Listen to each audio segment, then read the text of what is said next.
ഇവിടെയൊക്കെ meals order ചെയ്താൽ ഒരു തൊക്ക്, ഒരു ഊർക്ക, ഇത് രണ്ടും മസ്റ്റാണ് കേട്ടോ.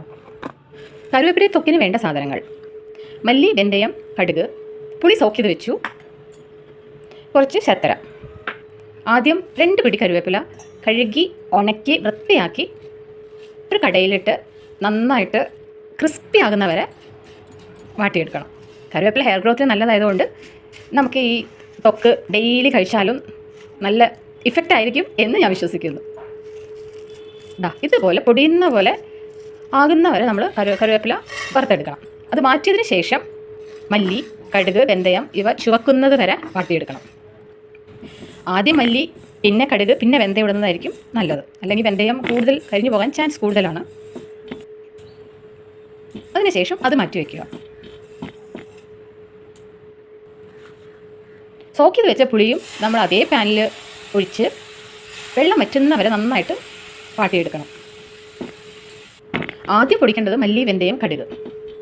അതിന് ശേഷമാണ് കറിവേപ്പില ഇട്ട് ചേർത്ത് പൊടിച്ചെടുക്കാം.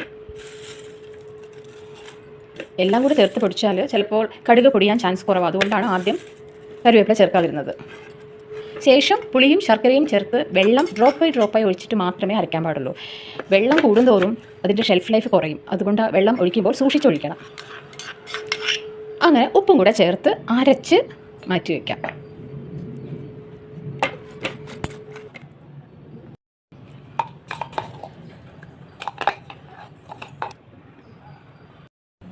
ഇനി നമുക്ക് സീസണിങ് ചെയ്യാം.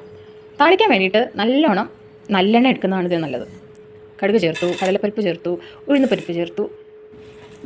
കടുക് പൊട്ടിയതിന് ശേഷം വറ്റൽമുളക്, കറിവേപ്പിലയും കൂടെ ചേർത്ത് നന്നായി വാട്ടിയതിന് ശേഷം നമ്മൾ ഈ അരച്ച് വെച്ചിരിക്കുന്ന കറിവേപ്പില തൊക്ക് ഇതിലേക്ക് ചേർത്ത് നന്നായി വഴറ്റിയെടുക്കണം. കായ ഇടാൻ മറക്കണ്ട കേട്ടോ, നല്ലൊരു ഫ്ലേവർ ഉണ്ടാകും. കുറച്ച് മുളക് പൊടിയും കൂടെ ആഡ് ചെയ്ത് നമുക്ക് നന്നായിട്ട് വാട്ടിയെടുക്കാം. വെള്ളം കുറച്ച് വറ്റുന്ന വരെ നമുക്ക് വാട്ടിയെടുക്കാം. അതിനുശേഷം മൂടി വെച്ച് തണുക്കാൻ വയ്ക്കാം.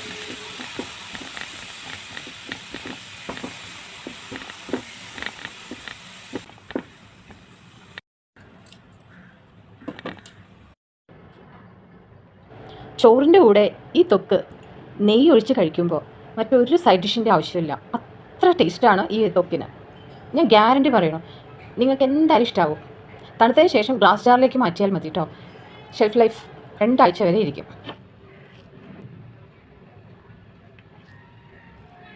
അങ്ങനെ വേറൊരു തൊക്കുമായിട്ട് വീണ്ടും സന്ധിക്കും വരേക്കും വണക്കം. Thank you for watching my channel.